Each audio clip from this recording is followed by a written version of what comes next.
Coming in at number 58 on our illustrious list of the top 100 video games of all time is the Need for Speed franchise.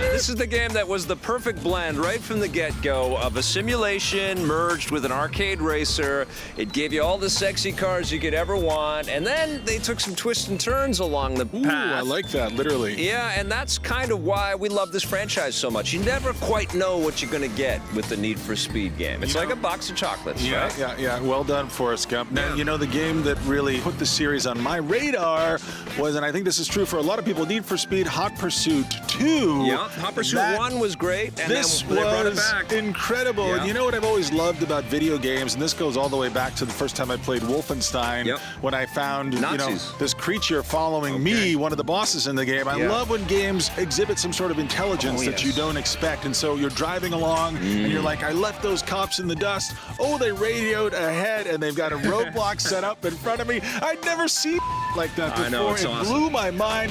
Busted. Now, of course, Criterion has taken over the reins of the Need for Speed franchise.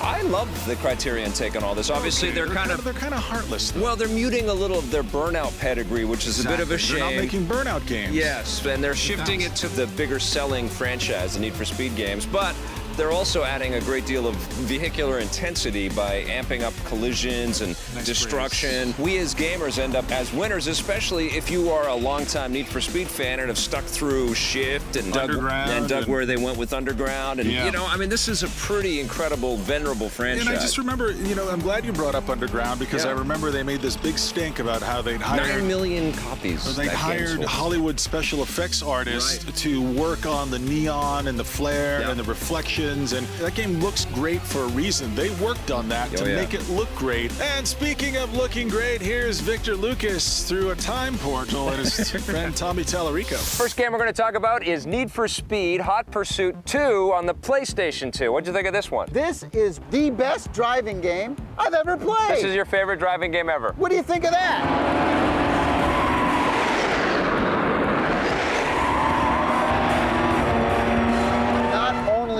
Do you get to be chased by the police officers, but you also can play the police officers and go chasing other people as well. Very cool. I love the nitro boost when you're the cop. Yeah. That is such an awesome effect. Well, even in your car, though, you have a radar detector. So you see the cops on the side of the road and your radar detector goes off. You can actually slow down. Hello, officer, not doing anything wrong. How you doing?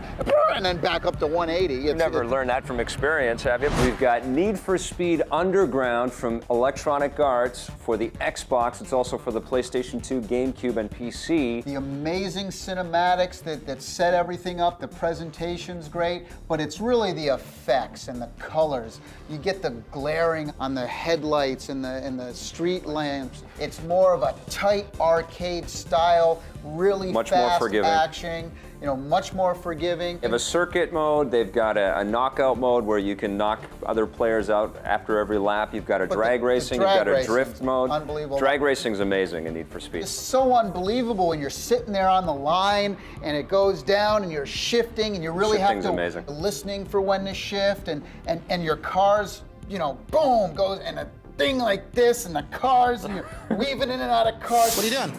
I'm fake driving, Jose. You like fake driving? I'm great at fake driving. Are you? Well, it's a good thing Need for Speed Hot Pursuit is out. It is a good thing because I played hours and hours of it. Yeah, I know. Criterion Games back off the Burnout series, now on Need for Speed. Yeah. What did you think of their Hot Pursuit? Well, smart move from EA to go ahead and try to revive Need for Speed, which has not done so well in the last couple years. Shift was okay. Hit or miss. They tapped Criterion. They said we need to arcade this series back up. And you guys made Burnout Paradise so amazing. Could you do that with Need for Speed? Why? That's kind of what you got. You have sort of a blend of Burnout's very fast, twitchy arcade stuff and Need for Speed's kind of weightier, heavier cars, a little more sim element. There is Exhibit A, B, C, D, all the way to Z, and that is why Need for Speed is number 58.